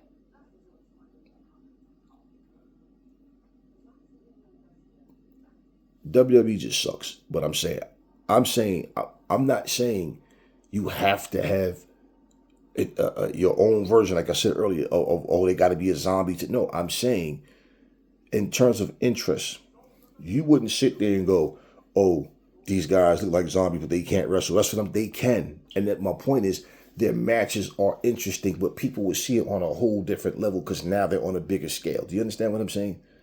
So, like, example, let's say if the Outbreak left JCW. Now, would it make sense for them to go to WWE when WWE don't care about their tag division? Think about it. What would they do with them? They'd just be a gimmick, right? And would they even allow them to stay the outbreak. Zombies. Would they change them? Because if they did, then, okay, you know what? You just killed what we loved about them. They're zombies. Now, if they went to AEW, same thing. Do you let them stay zombies?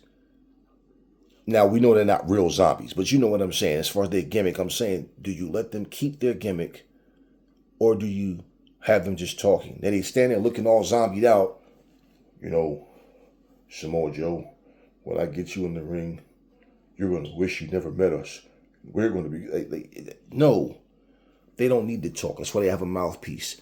And what I love about the like when they come out with their trainer, their manager, notice when he comes out, you hear the circus music in the background. See, those little things mean something. Then if you change them and they're no longer zombies and coming out with the, you know, all that shit, then you just killed the outbreak. And what did you gain from that? And this is where a team like the Outbreak, the only home that they may have is JCW. And this is where I'm saying it's vital that these things I'm pointing out to you guys, these have been complaints in every other company, one way or another. Do you guys remember when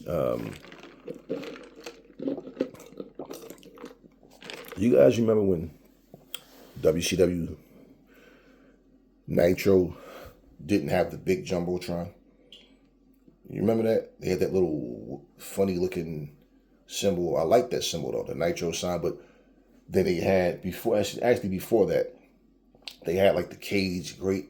Then they had the two big Nitro signs and then the stage in the middle, the lights and all. I like that too. But remember when they first got the big, because then they had the Nitro symbol that didn't have it. Then they had the smaller screen. It was big, but it wasn't as big like how it became later. What's the purpose of that big screen? Video packages, promos, when wrestlers come out, you know, right? Or what's going on backstage. And my whole thing with that is, if, like example, when something's happening, let me give an example. When something's happening on JCW, they don't have a big screen. Which means whatever's happening is just edited and cut for video purposes. So it's put into the show. It's not, but you know, even though it's happening, it could be happening during the show or whatever, but just say, so the fans and the audience don't get to see that. Do you understand what I'm saying? So it's not the same feel for the fans in attendance if they're not seeing what's happening. You get what I'm saying to you? So therefore, if they have some type of screen where they can have this, because they're going to have a facelift. I don't give a fuck how much we like something. I'm telling you, these little things, they make a big difference. It's just like you and me, when you go to work, right? If you come to work in a uniform or come with your clothes all wrinkled up or dirty, and or you, yeah, they're gonna take, hey, you know, you got to take better care of your hygiene and your appearance. You're a representation of that company. So I don't know why people don't understand this shit. The place needs a facelift. It's as simple as that. That's one of the first things. The Vince Russo is having interviews. He's having interviews in a little office, little room. When he's walking around that bar, right? Stop being lazy, man. You know what? You could have the bar. Put a bar stool or two back there. Right? When people come up and talk to you, hell, bottom line, decorate it. It has the word bar on top of it, right? Right? Put Vince's Lounge or some shit up there. Vince's Lounge. You understand? Make that's your area, right? It's simple. Simple. Put something, just stand there and walk around with your hands in your pockets behind a fucking bar. Do you understand what I'm saying? That's lazy. That's not creative. I'm just going to walk around the bar and, okay, I'm going to think of some dialogue for us. But no, put a fucking bench back there. Put a stool back there. Have some bottles. Look, he got the bar. It's an actual bar. Huh? Put a fucking little a laptop or something right there. You understand what I mean? Look, guys, presentation, man. This is what I said about the NWA for the longest time. The NWA just looks so outdated. I like the black and yellow ring, but their logo,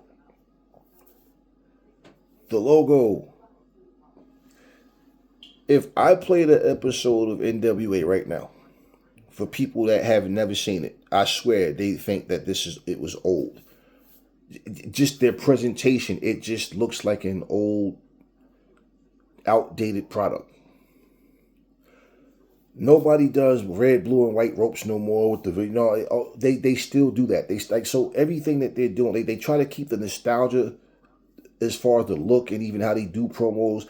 I never liked studio wrestling. I just didn't like the way it looked and felt. That little tiny ass crowd just sitting there, but they tried to hang on to all that. This is Billy Corgan's thinking, right? There was a time that I was on their channel and I said, NWA could use a few changes that might be seen as minor, but these things would help. And they responded and said, what type of changes are you referencing, right? And I said to them, and this is on my dead mama, I said, well, for one, like the ring, although it kind of resembles the NWA arena ring and the studio wrestling, I get that's that nostalgic feel. I said, but that is not going to work in this era. It just looks outdated. You don't have to have something that's, they don't have to have like the LEDs around the ring and all that or whatever, but the floor could use some padding. The guardrails, like make the place look like something. Because wherever you travel, wherever you're going, when you are in the building, like say like when they're in these ballrooms, they got the chandeliers hanging up and you can see people walking back. I remember watching the show. You could literally see cars driving past outside the fucking glass door. You understand what I'm saying? Does that feel premium to you? Does that feel big? Do you understand what I'm saying? It's not about an illusion. You just have to show people that, hey, look at the steps we are making, little by little, one step at a time, to build, to rebuild, to give you guys better presentation of what this company is, and all of those things. And I think about a month went by, and all of a sudden they come out with the black and gold ring. Just saying. Now, the response wasn't, oh, we're already working on that. The response was, hey, thank you for your insight and your input. We highly appreciate it. We value you. You understand what I mean? And gave me the thumbs up sign. But like a month later, they come out with the all black ring. Then they have another show that they do where, and I said, even like your stage, just having people walk out, like this is not 1985, man. Do you understand? You got to do things, differently. And so they have another show where they have the metal grates up in like a cage. And I like that look. It's a small building, but it just looks way better than that studio shit, man. So this is what I'm saying. If you don't understand that and try to make excuses for why they have the plastic, we know why I understand it, and there's people that don't understand it. But regardless to whether you understand it or not, it just is not a good look. Case in point. And for you to grow, you have to know and understand. Things change. You have to understand how to change with it. You have to understand what changes are necessary. Once you become complacent, you won't grow. You'll stay right where you are. Simply because why? You can't find any way to change for the better. That's just life, man. That's the way things are. And if you can't stay afloat, the best thing that can happen is that you're able to maintain. But the whole point is Vince can come in there and write 50,000 scripts a week. But if there's no significant changes in the way the shows are structured, if there's no significant changes in the writing itself, and people walking into a place going, this looks like something here. I like this. Put yourself in those shoes. If you've been to a mall and the floors look dirty The garbage cans are running over. The place smells bad. The bathrooms are filthy. Do you want to shop there? And then to top it off, they have a what you call it, like a food court. Do you want to sit there? The tables got crumbs all over them. The garbage can right next to your table is running over. The garbage smell. There's flies and shit. Would you want to sit down and eat in a place like that? Okay then. And I've been in malls that look like that, and it's like, oh my, what happened to this? No. You ever see these videos where people are showing you these dead malls? Yeah, I've been in those too. You go inside and you're like, what the do you want to go back there? Nope. And you know what I was going there for? To pay my cell phone bill. That's all. Then I'm looking like, damn, no more FYE, no more Radio Shack. Damn, everything's gone. Everything's gone. What the fuck? Well, you know, you see all these closed doors, all these big empty spaces, right? All of that. Shootouts going on in the place every other week. This is exactly what I'm saying, guys. When you look at something, it's just like like I said, you go for a job interview and go in there looking like a bum, and let's see if you get hired. Presentation. It's simple. So trying to explain, we know this. What the fuck does that have to do with presentation? That's my point. Maybe where Violent J isn't thinking outside the box, that's where Vince comes in. Because you have to have a facelift. You see the ramp that they use? That shit is like that big. Okay, the stage area is like this narrow. How fucking hard is it to put props up, man? To put a big ass, to get a curtain up where you can, JCW shit. You know what I mean? Logo it up nice, make it simple, customize shit. Simple. Not that hard. You know how many graffiti artists you got out here? That they could fucking go and do some nice artwork real, boom, that, something that, like I said, man, me thinking, I'll get me a nice background of like a circus background, man, and have like the clowns and the shit and all the different, type of, yeah, hey, just say, that's what I would fucking do. That's what I would do. You can either have a little smoke thing going on, have your little laser light show going on in that little area when the wrestlers come, different shit like that. And would it hurt to have a screen? No. No, so what, they have shows. You can't perform. Yeah, of course, you can still perform. Take the props off. You can leave the screen up, whatever. Just saying. Because when it comes to concert time, right? Okay, you're performing. You can remove the props. The screen isn't going to hurt anything. And my thing is, even like when you watch an actual show, when somebody's performing, right? Don't that shit look real tacky when somebody's performing? You just got people standing around on stage, just hands in their pockets, standing looking at their cell phone. Don't you think, why the fuck is this person on the stage? Presentation, more professional, more inviting to the people watching. People judge all of that shit. And if you haven't noticed, in this generation, people complain about everything. They look for shit to attack. This is what the so-called new fans that you're trying to attract are going to look at, and they're going to say, why is that plastic hanging up?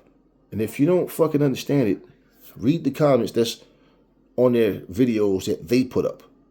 And that's one of the biggest things that people complain about. The presentation. You understand? So, yeah, I wanted to talk about all of that and get that out. But at the same time, like I said, JCW was a fun show. I like watching. I'm in. Also, like I started watching CCW. Nikki Blackheart got my attention, and then their show was called CCW Alive. That's the name of their show. It's not about a comparison. That's not what I'm about to do. And yeah, man, it's wrestling. It's stuff like, if I'm going to watch something, I want to watch things that I enjoy. So yeah, Lunacy, I love what they're doing, man. And you see what the format has been for companies now, right? If one show becomes successful,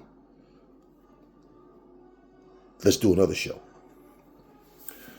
And for you to do that successfully, you have to get people invested into your first show, heavily invested. And people fail to understand. TNA Impact, when they was on Spike TV, they was doing like a 1.3. weekly, 1.2, 1.3. They were getting over 1 million views, but it wasn't enough, right? They kept comparing them to WWE's 3.4 and 3.3s and all that shit. And it was like, see, now they're doing like 100,000, 90,000 to 100,000, per episode of Impact. Explosion is a YouTube show. And even though it's their second show, it's not official. Why? Because all Explosion is replays of matches from the past, and then they'll give you one updated match, and that'll be like the main event of that show. And Explosion is always in a half-empty building. We don't want to see lunacy go through that, right? So one show is all they need right now. But to get that show to the point where it's taken serious, where more people are watching it and they're growing, they're going to need those type of changes to happen. And notice something about the JCW fans. A whole lot of them are out there with their face painted like clowns or some type of gothic shit going on, but it's like they're invested. That's their core fans. You don't see people sitting out there holding WWE paraphernalia up and wearing it. No, this is their fans. And this is my point. They deserve these changes to happen. I promise you, if you look at anything and it just looks cheap, cheesy, run down, you're going to lose interest in it. So all of the people that's been watching JCW all these years, see, throughout the years, I've seen them from time to time. But more recently, I'm just like let me actually watch it. Who got my attention? The fucking Outbreak. But I'm looking at the place and it's the same thing. Like, okay, yeah, I get it. I see what's happening. And I know they do the show. I know who the fuck the Insane Clown Posse is, man. I know I've been watching them for fucking ever. I know who the fuck they are and what's going on. That has nothing to do with the fact that they have not figured out by now that we need to give this place a little facelift. That's what it is, man. Shit. All right. So anyway, that being said, the Outbreak is the team that got my attention, and one of my favorite teams, definitely in wrestling. Period. But yeah, the hypocrisy, man. I'm telling you guys, any great idea, good idea, kind of good idea, if the WWE don't come up with it first, their hypocritical fans are the ones who put their foot in their mouths. And no sooner, like I said, than the guy sitting there saying that this is a stupid gimmick and all this and that and whatever. It doesn't matter. It just goes to show you, though, the hypocrisy of people and why this professional wrestling can't get to be on that level where I don't care if the NBA is on. I'm not putting my show on another night. I don't care if it's the NBA Finals. I don't care if it's playoff weekend. I don't care if it's this. Bottom line, they should be able to go head up with anything. And until the so-called wrestling fans change their perspective on pro wrestling as a whole, it's always going to be pick a side. I either watch this or I either watch that. And for the people like myself that watch whatever I enjoy, they're far and few, man. It's not the same thing. It's not about I only watch AEW. Yeah, they're my favorite company to watch. And if you put another wrestling show on the same night, I'm watching AEW. Yeah. But at the same time, it's not like I'm not gonna watch other companies just because I like AEW more. This is the difference with WWE fans. I'm not a fan of anything. I just like and I appreciate and respect certain things. So yeah, I'm not one of these motherfuckers sitting there at an AEW show with a replica on my shoulder. Yeah, AEW. That's not who the fuck I am. I don't do that. I'm too grown up for that shit. But there was never a point in my life where I would have done that shit. But bottom line is pro wrestling as a whole will grow if the real pro wrestling fans would understand that that's how things grow. Because if I'm sitting here telling you, don't watch JCW, it's a shit show. Don't watch NWA. No. The NWA, it's hard to follow that shit and not just like, it's just not a show that entertains me. But I would like to see the right changes happen where these shows can grow. Just because you get a streaming deal doesn't mean that, oh, we all good now. You have to deliver. Because if your numbers are not getting it, people are just not watching it, then what the fuck are you doing for that streaming service? That service or that network, they're going to either, okay, they're going to cancel their deal with you. So, yeah, just because you end up there doesn't mean you're going to stay there. And that can happen to any company. And this is exactly, you've seen how the numbers have dropped, with WWE, with Raw, with this, from night one. 5.9 is not a lot of people compared to how many homes Netflix is in. That's still a small number compared to, like I said, the amount of homes that they're in. But they didn't do the numbers that they thought they were going to do on Netflix. Like Mike Tyson versus Jake Paul. How many did they say? 90 million homes or something like that? Saw that? And they're thinking that Raw would be on that same type of plateau, but nope. And they went from a 5.9 immediately to a 3.8, 3.8, 3.6, 2 point. They 3.3 all the way down to a 2.3. That's a significant drop off. So it's not easy. And if the WWE, who's been around forever, can start to lose their footing, is it really fair of you to think that a company that's been around for 6 years is supposed to all of a sudden just bow and they're just taking all the fat? No, that's just not how it goes. And a company like JCW that's been around forever, well, again, when you're on a smaller platform, it doesn't matter even if you're putting a better show on.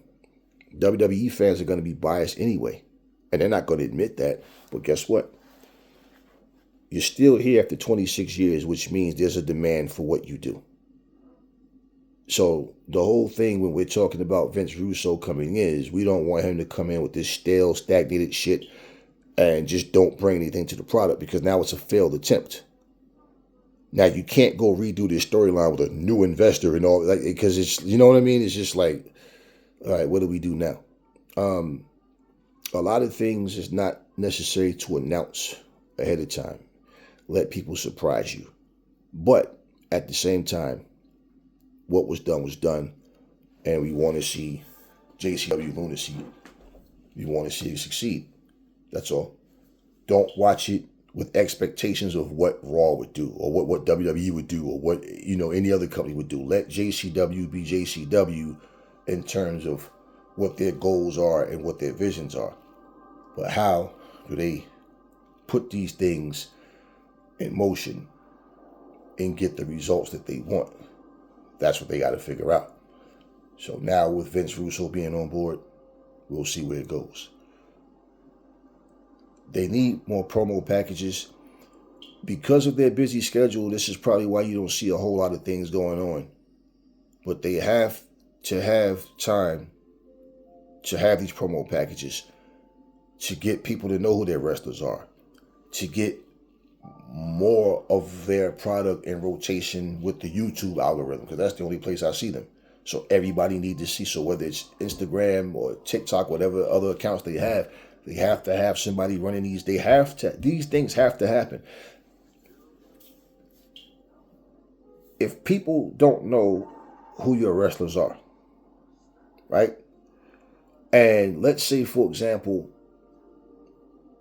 Bobby Lashley makes an appearance for lunacy.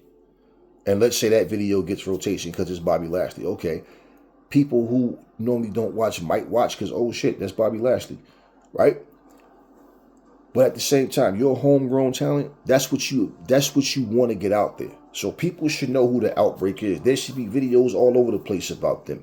They should be all over Instagram, all over, TikTok.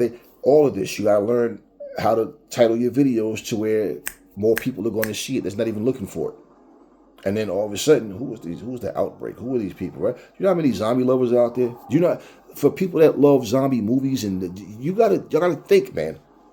You gotta put these promo packages out there. You gotta put these videos out there. You gotta put these topics out there for people to understand where you are, who you are. You've been around 26 fucking years. People should know you, man. They should understand what's going on. And it's going to take more than just Vince Russo changing the writing. This is what people got to understand. It's going to take more than that, man. More than that. And it has to be an effort where you have a team of people where we're going to make sure we put these videos. It's no different from us as content creators making videos about you guys. You have to do things in a way to attract more people to your product. And if you look at how many people watch YouTube on a day-to-day basis, there's no reason why. Again, Nikki Blackheart got my attention. And ever since, I've been watching CCW. So if it wasn't for Nikki Blackheart, I really wouldn't even be watching it because, you understand what I mean? I didn't know about them. That's my whole thing and my point. And they haven't been around as long as, JCW. So yeah, these things are necessary, man. When you look at all these other wrestling shows and you look at how many videos are popping up without you going into the search, right? Just because of the algorithm, it's wrestling. How much of it do you watch? How much of it do you want to watch? That's what you got to look at. It's no different. So when people go, what is this JCW lunacy? What is this? Right? If they hear negativity about it, they won't give it a chance. If they watch it and the production doesn't look good, it looks cheesy, like they recorded the show with a fucking shoe, they see plastic all over what do you think people are going to do? We're not trying to get people to watch JCW out of pity or no, it's a good show. So we're trying to make that known. But whatever changes are happening is not because it's not a good show. It's okay, it's been a good show for a long time. It's been a fun show. How can we get it to the next level? That's what they're trying to do. But these are things that they got to start. And one of the things you got to understand, production quality is also a part of that. It's also a part of that. So when people are watching videos and they're sitting here watching a fucking hour and a half show of wrestling with bad quality of any show, or the building just looks run down, then, I mean, like I said, man, I remember I was watching this show and I could see fucking cars driving past. I'm like, what the fuck is going on? They're sitting there and I'm like, you mean to tell me nobody thought to just put, something up where you can't see people walk? You got to see the catering, people walking back, getting in line, getting popcorn. I'm like, what the fuck is... You're not supposed to see that, man. CCW show, it says CCW, then it says Alive, but they call it Bash at the Brewery because it's in a brewery, right? So you know what's going on in a brewery. So when you look around and you say it's a brewery, no duh, that's the name of the show, right? Of that particular event when they call it Bash at the Brewery. So yeah, that's the point. So anything where you see things going on in the background and it's in a setup where that's what it is, it's different because it's not that they're trying to hide that. They're not trying to cover that up. But going forward, to grow, that's my point, to get out of that position. Imagine right now, you sitting up here watching fucking WWE Raw and you see motherfuckers buying popcorn. You see cars driving past. You see plastic hanging up. Okay, you see my point. You're already complaining about WWE. Don't you think they'd be saying the same thing? And it has nothing to do with, but they make way more. So what? You got people that don't have... People put on shows, music shows. And some people will say, nah, man, I don't want just to have a stage. You know what? And they'll start looking around. You know what? Let me go get a U-Haul. Let me go grab some props. Get certain things. They rent certain things. Or some people that, you know what? Nah, fuck this. Ain't renting shit. They find some graffiti artists or some people that know how to, good with painting and so whatever the fuck it is. Or they'll find props or whatever. And they get together. This is how we're going to set the stage up. Now, this is a place you use on a regular basis. I'm emphasizing on this shit because this is necessary. Otherwise, if you're not going to do these things, you're just going to have a new writer, same results. What's the purpose? And Vince already said it's very difficult to write when they're doing 12 shows a week. And with all the concerts and all, this is what I'm saying. I feel like they're doing so much that there's little things that they don't pay attention to that make a big difference. Like all of the things that I just said. So, when you take your show, get to the point where you take your show on the road to where you're doing a weekly show and people are being able to follow the shows, and the shows look premium. They have a better feel. ECW wasn't a huge company, but ECW started doing things too to make the place look better. I remember ECW from its inception when I first saw it, and they got to a point ring logos, all that kind of shit, different stage props, all that kind of. So even ECW did it. Y'all been around 26 years. There's no reason why y'all can't do the same things. And if these things are not happening, right, they can keep all of the colorful. That's what I'm saying. All that, the colors and the JC. That's what I'm saying. But keep that stage got to look better. That presentation got to be better, man. It has to. It's not. What separates indie shows from premium shows? You don't expect to see any of that stuff at the indie shows. They just come out. And even sometimes they'll have a curtain so you can't see what's going on. A little small. How the fuck are you going to have a stay of background with just plastic hanging all over the place? like you understand what I'm saying? You can see through the fucking plastic and the shit's just hanging. Like, it just looks tacky. We want to see JCW grow, man. Why the fuck do you think I'm sitting here for damn near 2 hours talking about this shit? Because we like the product and we want to see this shit. We want to see more JCW. We don't want to see JCW to a point where it's just happening, but there's no real good feel to it. I would love to sit here and be able to do a live watch along with JCW and it actually means something. You understand what I mean?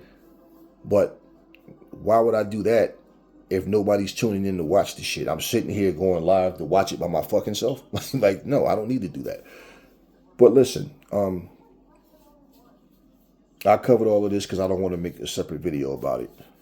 But the Outbreak, I like what they're doing. You know, I like Mr. 50s. There's several characters that they have that I like what they're doing. And forget all the bias and the ignorant people that's just going to always find something to complain about. This is what pro wrestling needs. If AEW is not doing it, then it's so cool for JCW to do it. If JCW is not doing it, then it's so cool for the NWA to do it. If the NWA is not doing it, it's so, cool for TNA or whoever, fuck TNA. But anybody, you understand what I'm saying? These companies have to thrive. It's not about copycatting. I wouldn't have a problem if I'm running a company going, hey, Billy Corgan, I love what y'all doing over there in NWA, man. Keep it up. Just want to congratulate you. I have no problem doing that. I think these egos and what people have, they just look for shit to complain about. But you know what? It is what it is, man.